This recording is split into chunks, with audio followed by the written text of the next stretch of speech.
बिस्मिल्लाहिर्रहमानिर्रहीम। अस्सलाम वालेकुम स्टूडेंट्स। मेरा नाम हुसैन है और मैं आज की इस वीडियो में आपके साथ जनरल मैथमेटिक्स MTH 100 की असाइनमेंट नंबर 2 के हवाले से बात करने वाला हूँ। हमारी इस वीडियो के अंदर मैं कोशिश करूँगा आपको एक कंप्लीट 100% करेक्ट सोल्यूशन एक्सप्लेन करूँ। तो असाइनमेंट की तरफ बढ़ने से पहले सबसे पहले इसकी ड्यू डेट देख लेते हैं। ड्यू डेट जो है वो है 12 दिसंबर 2022, यानी इसकी लास्ट डेट है 12 दिसंबर। आपको इस असाइनमेंट को 12 दिसंबर तक जमा करवानी है। एक दिन का एक्सटेंशन पीरियड दिया जाता है, तो आप 13 को 20 को जमा करवा सकते हैं। असाइनमेंट में आपको 2 सवाल दिए गए हैं। एक सवाल जो है वो आपका 3 मार्क्स का है, दूसरा सवाल आपका 7 मार्क्स का है। क्वेश्चन नंबर 1 में आपको कहा गया है कि फॉर द मैट्रिक्स ए जिसके 9 एलिमेंट्स हैं, ये 3×3 का मैट्रिक्स है, perform the row operations 2R3 - 1/4R2 and write the resultant matrix. हमें एक मैट्रिक्स दिया गया है ए, हमें उस पर रो ऑपरेशन परफॉर्म करना है, जो कि उन्होंने ऑलरेडी बताया हुआ है कौन सा रो ऑपरेशन है, और जो रिजल्टेंट मैट्रिक्स होगा हमें उसको लिखना है। ये बड़ा आसान सा सवाल है। क्वेश्चन नंबर 2 में हमें कहा गया है कि for the given system of equations find the value of y using Cramer's rule. 3 equation दी गई हैं, हमें क्रैमर्स रूल के ज़रिए y की वैल्यू को फाइंड आउट करना है। तो सॉल्यूशन की तरफ बढ़ते हैं। सॉल्यूशन की तरफ बढ़ने से पहले मैं आप तमाम दोस्तों से रिक्वेस्ट करता हूँ, हमारे इस यूट्यूब चैनल को लाइक करें, सब्सक्राइब करें और अपने दोस्तों के साथ, अपने दूसरे स्टूडेंट्स के साथ शेयर करें। अगर हमारी इस वीडियो में आपको लगता है कि मज़ीद इम्प्रूवमेंट की ज़रूरत है, तो आप हमें कमेंट सेक्शन में कमेंट कर सकते हैं। हम पूरी कोशिश करेंगे अपनी गलतियों को इम्प्रूव करने की और आपके कमेंट्स को रिस्पॉन्ड करने की।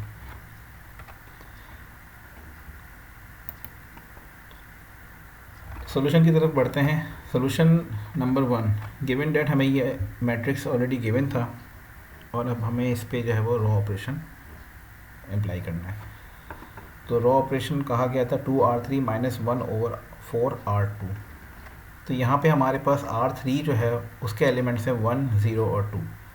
तो सबसे पहले हमने R3 को 2 से मल्टीप्लाई कराया, तो हमारे पास 1 × 2 2 आएगा, 0 को मल्टीप्लाई करेंगे 2 से तो 0 आएगा, 2 को मल्टीप्लाई करेंगे 2 से तो 4 आएगा। माइनस का साइन लगाया हमने सबके साथ। फिर हमने R2 को 1/4 से मल्टीप्लाई करा के R3 से माइनस कराना है। तो हमने क्या किया कि जो R2 है उसको डिवाइड कराया 4 से, 2/4, 4/4 एंड 0/4। इनको हम सिंप्लीफाई करेंगे, हमारे पास एक रिजल्टेंट मैट्रिक्स आ जाएगा। ये हमारा क्वेश्चन नंबर 1 का आंसर है। क्वेश्चन नंबर 2 की तरफ बढ़ते हैं।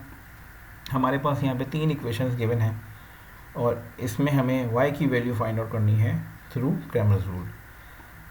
एक स्टैंडर्ड मैट्रिक्स फॉर्म में हम इसको लिख सकते हैं। वो कैसे कि AX = B, यानी लेफ़्ट हैंड साइड के ऊपर हमने एक मैट्रिक्स A बनाना है जिसमें हमने सिर्फ कांस्टेंट लिखने हैं x, y, z के।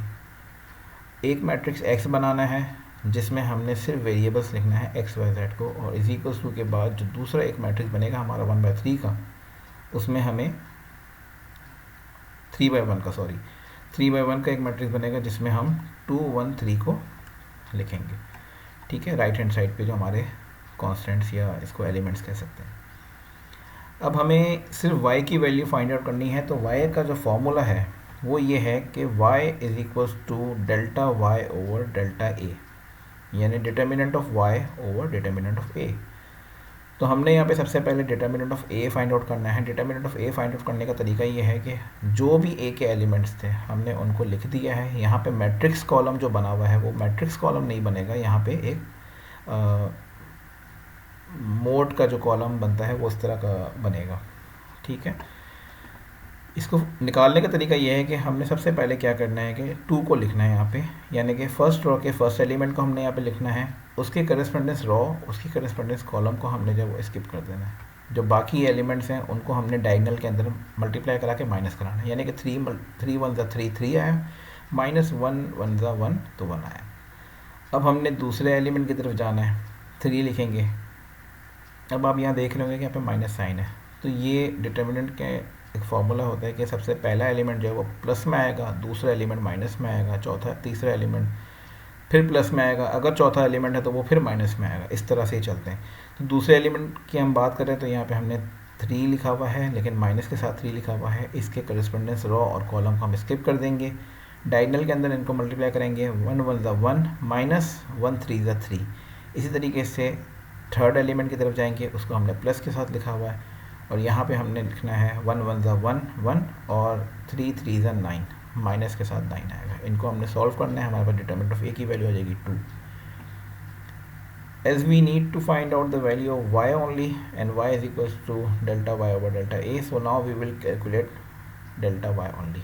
इसी तरीके से हमने डेल्टा y की वैल्यू निकाली है, लेकिन यहाँ पे हमें एक चीज़ का ख्याल रखना है कि डेल्टा y की वैल्यू हमें इस तरह से निकालनी है कि हमें ए मैट्रिक्स के सारे एलिमेंट्स को तो लिखना है, लेकिन एक कॉलम जो कि y वेरिएबल के जो कांस्टेंट थे, हमें उनको हटा के उनकी जगह पे जो राइट हैंड साइड के ऊपर हमारे पास जो 3 एलिमेंट्स हैं उनको रिप्लेस कर देना उनके साथ। तो देखें यहाँ पे हमारे पास 2 1 3 जो है वो एलिमेंट्स थे राइट हैंड साइड के ऊपर, हमने उनको रिप्लेस कर दिया 3 3 1 के साथ। तो बाकी सारे एलिमेंट्स वैसे के वैसे हैं। इसको जैसे हमने डेल्टा ए फाइंड आउट किया वैसे ही हमने इसको फाइंड आउट करना है। यहाँ पे हमारे पास डेल्टा वाई की वैल्यू आ जाएगी 0। अब हम आगे बढ़ते हैं। Now the value of Y का फॉर्मूला है delta Y over delta A. Delta Y की वैल्यू हमारे पास आई है 0 और डेल्टा ए की वैल्यू आई है हमारे पास 2। तो लिहाजा हमारे पास वाई की जो वैल्यू आ रही है वो 0 आ रही है। एक्स की वैल्यू और जेड की वैल्यू फाइंड आउट करने की ज़रूरत नहीं है क्योंकि वो हमसे पूछी नहीं गई है। तो मैं उम्मीद करता हूँ आप तमाम स्टूडेंट को ये आसान सी असाइनमेंट मज़ीद आसानी से आपको समझ आ गई होगी।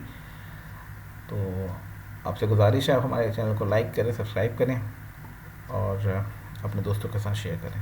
बहुत बहुत शुक्रिया। अपना ख्याल रखिए। अल्लाह हाफ़िज़।